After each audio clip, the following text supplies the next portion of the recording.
Bienvenue sur InfoLive TV, ici Dina Cohen, voici les titres de ce journal. La dirigeante de Kadima, Tzipi Livni, va annoncer aujourd'hui au président de l'État la tenue d'élections anticipées.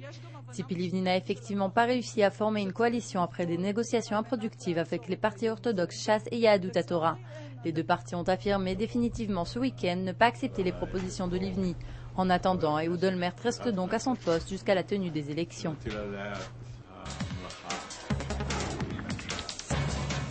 Selon des médias américains, le président George W. Bush aurait l'intention de renouveler les relations diplomatiques entre les États-Unis et l'Iran après 30 ans durant lesquels elles étaient inexistantes. Cette nouvelle publiée ce samedi se baserait sur des sources proches du gouvernement américain qui affirment que cette action se finalisera au mois de novembre suite aux élections présidentielles. Cependant, la réponse iranienne à cette initiative n'a pas été claire et l'on ne sait pas encore quelle sera la réaction de Téhéran. La rencontre prévue ce lundi entre le Premier ministre Ehud Olmert et son homologue palestinien Mahmoud Abbas a été annulée. Du côté des officiels israéliens, aucun commentaire n'a été publié. Les deux responsables devaient faire le point des pourparlers de paix engagés sous les auspices des États-Unis, mais les Palestiniens auraient invoqué les préoccupations politiques internes israéliennes pour annoncer le renvoi de la rencontre.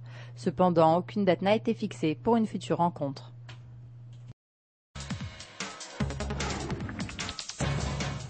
Trois Palestiniens ont été tués samedi dans l'effondrement d'un tunnel creusé sous la frontière entre la bande de Gaza et l'Égypte, a indiqué un responsable des services de sécurité égyptiens. Plusieurs personnes sont décédées ces derniers mois dans ces passages disséminés le long de la frontière, utilisés pour le trafic d'armes, de carburant et de marchandises vers la bande de Gaza.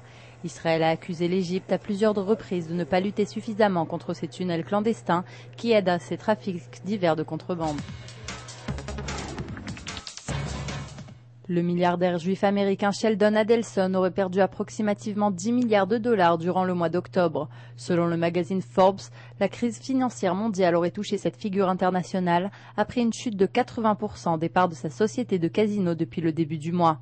Adelson, qui possède 70% des parts des Sables de Las Vegas, est aussi le propriétaire du journal israélien Israël aujourd'hui et un supporter proéminent du chef du Likoud, Binyamin Netanyahou. C'est la fin de ce journal. Merci de l'avoir suivi sur InfoLive TV, la première télévision israélienne qui diffuse en 4 langues depuis Jérusalem.